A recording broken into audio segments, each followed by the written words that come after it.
Hello students, this video is for class 4. Your subject name is EVS and your book name is Looking Around. Your fifth chapter is Anita and the Honey Bee. ये कहानी है आपकी अनीता और मधुमक्खियों की. My name is Anita Kushwaha. I live in Bocha village. This is in Muzaffarpur district in Bihar. तो वो कह रही है मेरा नाम अनीता कुशवाहा है, मैं बोचा विलेज में रहती हूँ और ये है मुजफ्फरपुर डिस्ट्रिक्ट इन बिहार में है ये. I stay with my parents and 2 younger brothers. मैं अपने पेरेंट्स के साथ रहती हूँ और 2 छोटे भाइयों के साथ. आई स्टडी इन कॉलेज, मैं कॉलेज में पढ़ती हूँ. Beside studying I teach young childrens, और पढ़ाई के साथ साथ मैं छोटे बच्चों को पढ़ाती हूँ. आई ऑल्सो कीप हनी बीज, और मैं मधुमक्खियाँ भी रखती हूँ. All this has not been easy for me when I was young. I used to spend all my time with my goats as they graze for food. तो वो कह रही है ये सब मेरे लिए इजी नहीं था. जब मैं छोटी थी तो मैं सारा समय अपने बकरियों को चराने में बिताती थी. I always wanted to go to school, but my parents did not like the idea of girls going to school. मैं हमेशा से स्कूल जाना चाहती थी, पर मेरे पेरेंट्स को स्कूल जाने का आइडिया अच्छा नहीं लगा. A dream of school, school का एक सपना. One day I peep into the school in our village. I could not stay away. तो अब वो कह रही है एक दिन मैं अपने गांव के स्कूल में झांका. I could not stay away, मैं खुद को दूर नहीं रख पाई. I silently went and sat down behind the children. मैं चुपचाप गई और बच्चों के पीछे जाके बैठ गई. आई फेल्ट सो हैप्पी, मैं बहुत खुश महसूस कर रही थी. I went home and picked up courage to talk my parents and about going to school. मैं घर गई और साहस करके स्कूल जाने के बारे में अपने पेरेंट्स से बात की, अपने माता पिता से बात की. But they told me clearly that I could not do so. पर उन्होंने मुझे साफ साफ कह दिया था कि तुम यह नहीं कर सकती हो. That day I cried and cried. उस दिन मैं रोई और रोई. One of the teachers in my village explain to my parents why it is important to study. The teacher told them that they would not have to pay anything for my education up to class 8. वो कहती है मेरे गांव की किसी एक teacher ने मेरे पेरेंट्स से कहा कि पढ़ाई क्यों ज़रूरी है. The teacher told them that they would not have to pay anything for my education up to class 8. Teacher ने उनको बताया कि आपको मेरी एजुकेशन के लिए क्लास 8 तक कोई भी फीस देने की, कोई भी पे करने की ज़रूरत नहीं है. The teacher said that it was the right of every child to go to school. Teacher ने कहा कि यह सब बच्चों का अधिकार है स्कूल जाना. समहाउ माई पेरेंट्स एग्री, और किसी तरह मेरे पेरेंट्स मान गए. I started going to school, मैंने स्कूल जाना शुरू कर दिया. I did not get high marks but I always asked many question. मेरे ज़्यादा नंबर नहीं आते थे, ज़्यादा मार्क्स नहीं आते थे, बट मैं हमेशा ज़्यादा क्वेश्चन पूछती थी. मैं बहुत सवाल पूछती थी. अब है आपका staying in school. Time passed and soon I completed class 5. समय बीतता गया और मैंने 5वीं कक्षा पूरी की. I knew that we would need to spend more in class 6. मैं जानती थी कि 6वीं क्लास में ज़्यादा समय लगे. My parents said that it was time for me to leave school. मेरे पेरेंट्स ने कहा कि यह समय है, मुझे अब स्कूल छोड़ना चाहिए. But I wanted to study more, पर मैं और पढ़ना चाहती थी. I found a way to do this, मैंने उसके लिए एक रास्ता ढूंढा. I started to teach younger children. मैंने छोटे बच्चों को पढ़ाना शुरू किया. From the money that I got I was able to continue my own study. और उससे जो पैसे मिले उनसे मैं अपनी पढ़ाई चालू रख पाई. Slowly I started talking to other parents in the village about sending their daughters to go to school. My parents also started helping me in my work. My mother used to do all the housework so that I could get more time to study. धीरे धीरे मैंने गांव के parents से बात करना शुरू किया कि वे भी अपनी लड़कियों को स्कूल भेजें। My parents also started helping me in my work. मेरे पेरेंट्स भी मेरे को मदद करते थे इस काम में। My mother use to do all the house work so that I could get more time to study. और मेरी मम्मी ने भी घर का सारा काम संभाल लिया तो मैं पढ़ाई कर सकूं, ताकि मैं पढ़ सकूं। From school to bee keeping. Next topic है आपका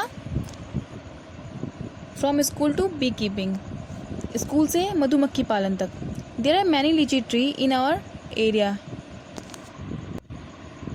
हमारे एरिया में बहुत सारे लीची के पेड़ हैं। Honey bees are attracted to the litchi flower.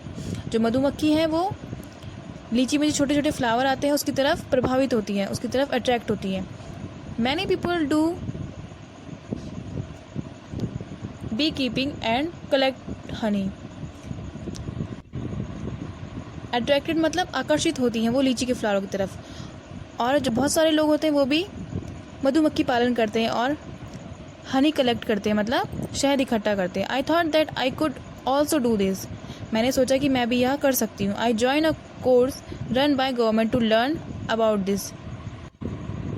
मैंने एक कोर्स ज्वाइन करा जो सरकार की तरफ से चलाया जा रहा था हनी बी के बारे में, ठीक है। I was the only girl in this course. मैं एक अकेली लड़की थी उस कोर्स में। During my training I found that honey bees lay their eggs from October to December. और मेरी ट्रेनिंग के दौरान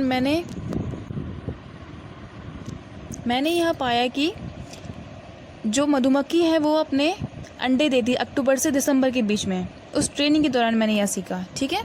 this was the best time to start bee keeping. और ये बहुत ही अच्छा समय था मधुमक्खी पालन के लिए, पालन शुरू करने के लिए।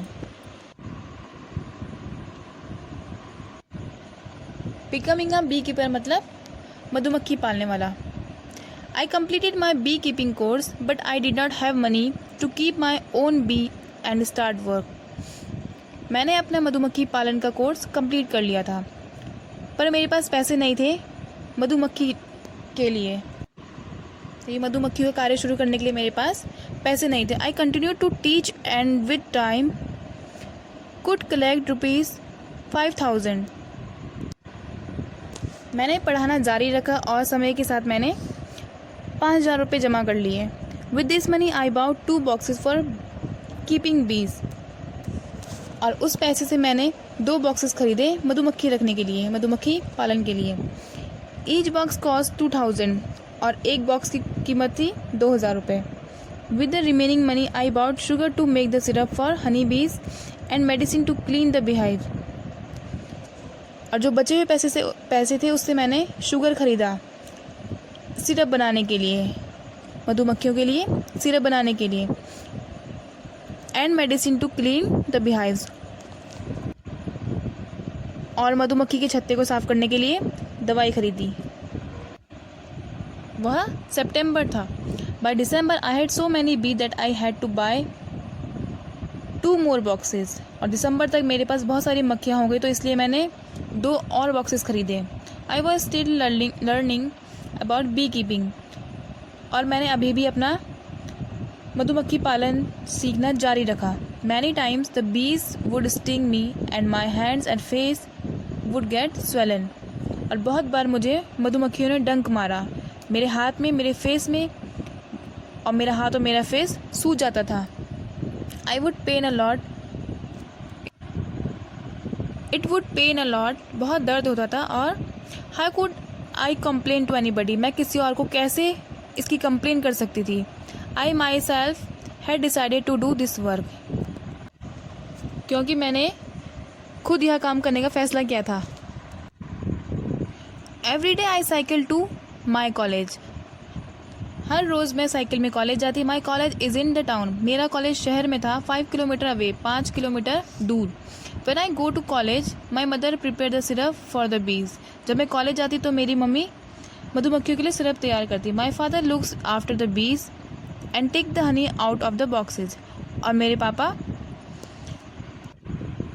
मधुमक्खियों को देखते और बॉक्सेस में से हनी को निकालते। Now you also know a lot about Anita. अब आप भी अनीता के बारे में जानते हैं, बहुत कुछ जानते हैं।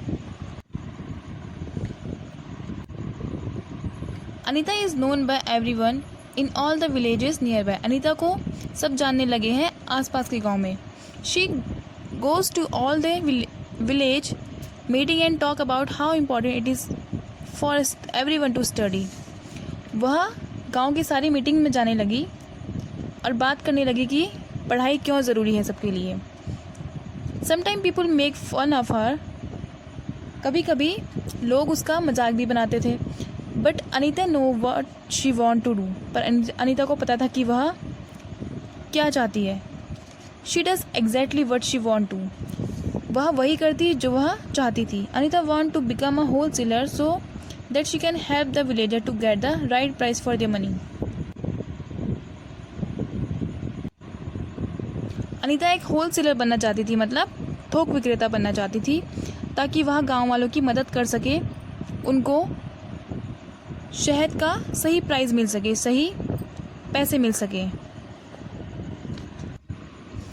Every beehive has one queen bee that lay eggs.